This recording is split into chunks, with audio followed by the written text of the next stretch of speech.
तो चलिए मेंसुरेशन का अगला क्वेश्चन देखते हैं। Top surface of raised platform is in the shape of regular ऑक्टेगन। Find the area of octagonal surface. अब हमें इस क्वेश्चन में ये बोला गया है कि एक सरफेस है जिसका शेप रेगुलर ऑक्टेगन है और हमें उस ऑक्टेगन का एरिया फाइंड करना है। ऑक्टेगन मतलब ऑक्टागन क्या होता है? तो दोस्तों ऑक्टागन एक पॉलीगॉन है जिसके 8 साइड होते हैं। तो दोस्तों अभी तक तो हमने क्वाड्रिलेटरल्स का एरिया फाइंड किया था, लेकिन अब हमें एक ऑक्टागन का एरिया फाइंड करना है। अगर आपको जानना है कि एक रैंडम पॉलीगॉन का एरिया कैसे निकालते हैं, तो मैंने उसके ऊपर मेंसुरेशन की इंट्रोडक्शन की वीडियो बनाई है, जिसकी लिंक मैंने डिस्क्रिप्शन में दे दी है। अगर आप उसको देखना चाहते हैं तो डिस्क्रिप्शन में जाकर उसके लिंक पर क्लिक करके उस वीडियो को देख सकते हैं। तो आपको उसको देखकर इसको समझने में ज्यादा आसानी होगी। एक काम करते हैं कि इस ऑक्टागन को नेमिंग कर देते हैं ताकि हमें ज्यादा आसानी से समझ में आए। L M N O P Q R S और फिर इस पॉइंट को T। अब हमने इस ऑक्टागन में एक डायगोनल बनाया, डायगोनल L Q, और उसकी जो लेंथ है वो है 11 मीटर्स। अब उसके बाद हमने S पॉइंट से एक परपेंडिकुलर गिराया है जो LQ डायगोनल से परपेंडिकुलर है और उसकी जो हाइट है वो है 4 मीटर्स और इस ऑक्टागन की हर एक साइड की लेंथ है 5 मीटर्स। अब हमें यहाँ पर एक ट्रेपेजियम दिख रहा है जिसका नाम है LQRS और फिर उसके बाद हम यहाँ पर भी इसको बांट देंगे एक ट्रेपेजियम में।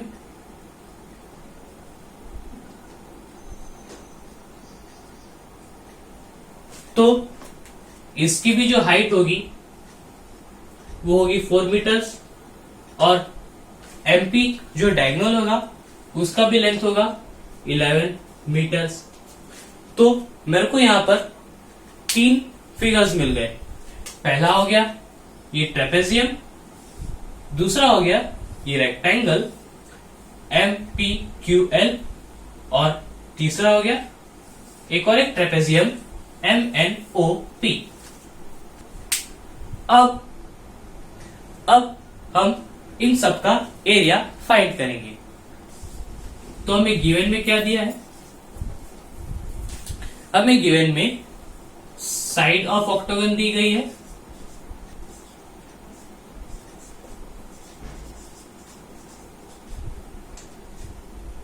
फाइव मीटर्स और ST का लेंथ दिया हुआ है 4 मीटर्स और LQ का लेंथ दिया है 11 मीटर्स। अब हमें फाइंड करने को क्या बोला गया है?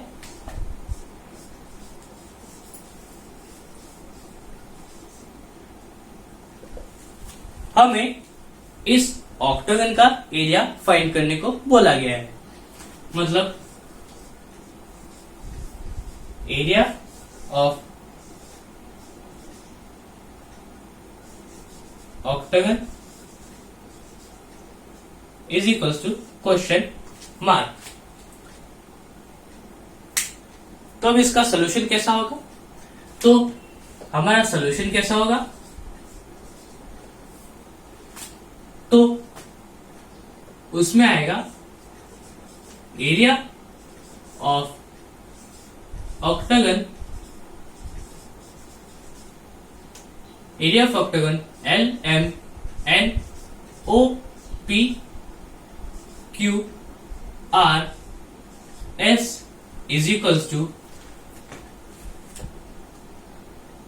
एरिया ऑफ 2 trapeziums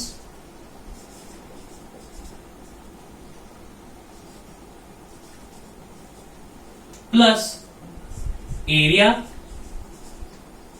ऑफ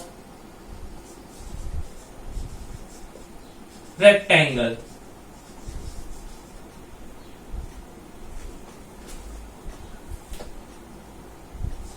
अब एरिया ऑफ ट्रेपेजियम क्या है?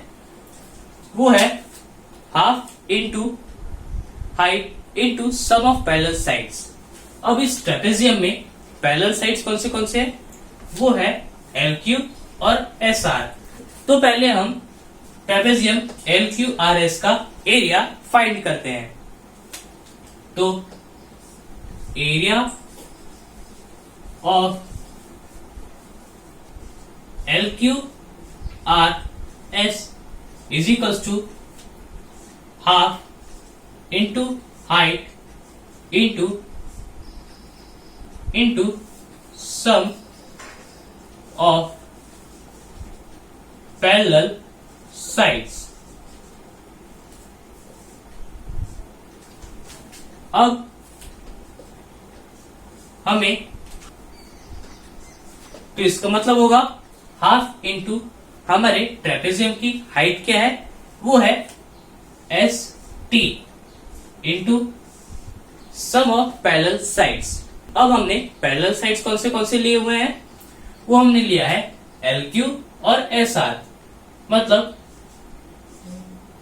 LQ plus SR।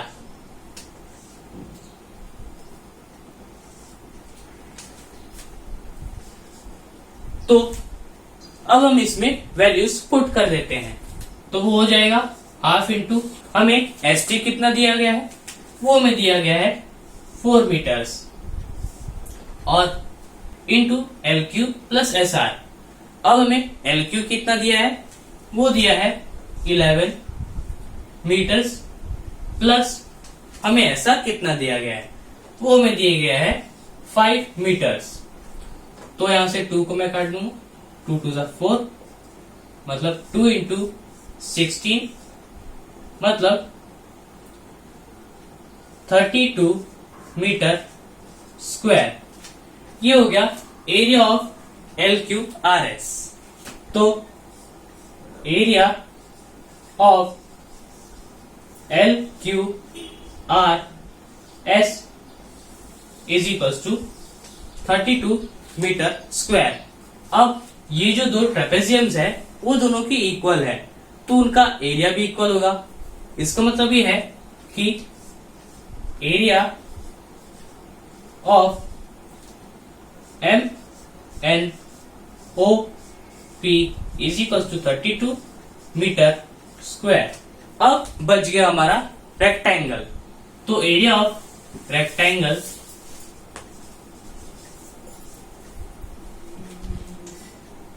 MPQL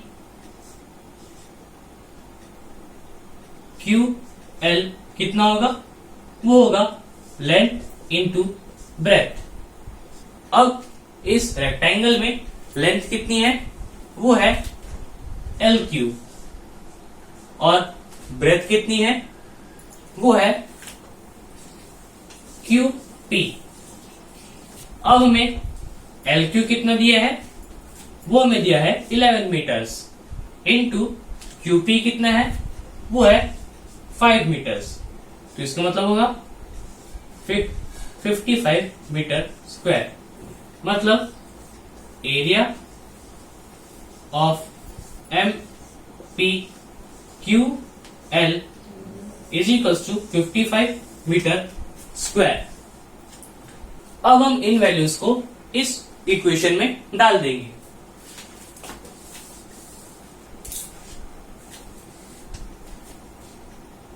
तो हमने एरिया ऑफ ट्रेपेजियम कितना निकाला था? वो हमने निकाला था 32 मीटर स्क्वायर, प्लस दूसरे ट्रेपेजियम का एरिया भी वही होगा 32 metre square, plus area of rectangle MPQL वो कितना निकाला है हमने?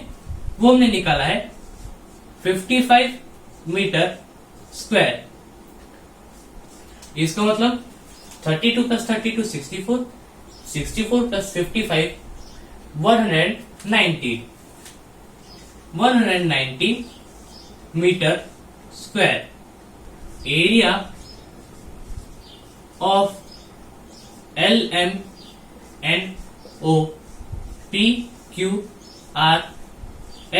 Is equals to 190 metre square. तो इस तरीके से हमने इस क्वेश्चन को सॉल्व किया.